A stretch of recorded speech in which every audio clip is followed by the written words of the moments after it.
لستانبول جارکدن وقتی جشن و شاهی پرتوکانه روزانه به هزاران کس با بیشتری المزنترین پیشنگه پرتوکان بکن برای خواندن و ناونده. جبرکو پیشنگه هری مزن یا پرتوکان آنگو تویاپی دست بگیریه. لجبر مصرف زیده تنه دو ویشانخانه کردی ای سال بیشتری چلمین پیشنگه پرتوکان یا تویاپی دبن که بگشتی 2000 ویشانخانه لی آماده نه. يعني هاتنا فرافة كيف خشن فقط شرطي أبورية تركيا شوية البته كي أمنا كيف خشن دي ساجي تدي إما وشانغري أما تشتكي تجاري لنا يعني نكبو أم بجبوي تجارتي أم فرا قصص بكن الفدرينا أم دبيجن خدمتك أف تشتكي لازمة أف تشتكي رهبة هر شرطي جراند جي بين البلقة بدا الفدري حزارة أم بيجن وشاخاني تركيا هنا ما كرتنا جعلين نفوسي فكرت لتركيا سيايكة يعني تقريبا ملتك السياسية يك نفوس طاوية هي أما دحب وشاخاني بالفرن سيحب وشاخاني بالفرن أفكيماسية.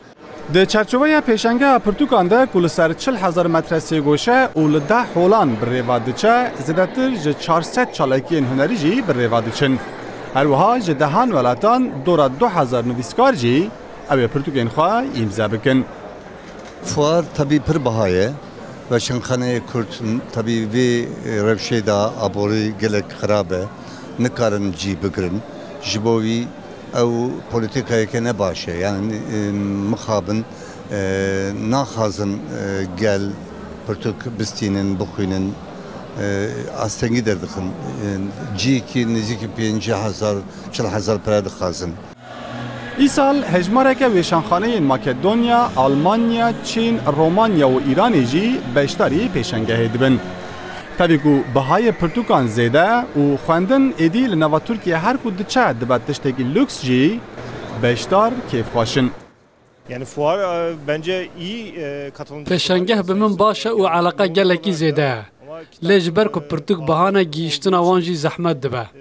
Li derve iwalat ew asantere û rewş baştir e. Yurt dışına daha kolay. Li gorî rapora Yekîtiya Wêşengeran bazara pirtûkan li Tirkiye di sala 2022 da ji sedî 13.3 teng bûye li gorî sala 2021. Her wiha asta xwandinê jî gelekî kêm e û pirtûk li Tirkiye di lîsteya pêdiviyan da di rêza 235 da cî digire. Bugün Cumhuriyet'in 100. yılı biliyorsunuz. وەکە هون دەزانن سەد ساڵیە کۆمارەیە و مەیلێ وەلێت لە پێشکەتن ڕوونیبوون و گەیشتنە شارستانیەیە ئەگەر دەستخراجی وها بووە دەبێت و ئاستا خواندنێژی بلندتر بووە. Li gorî amarên UNESCOyê jî Tirkiye li cîhanê diwarê xwandinê da di rêza 18 da ye.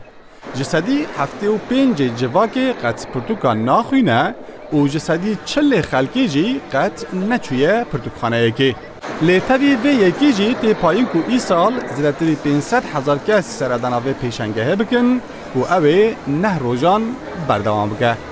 Rawîn Stêk, Rûdaw, Stenbol.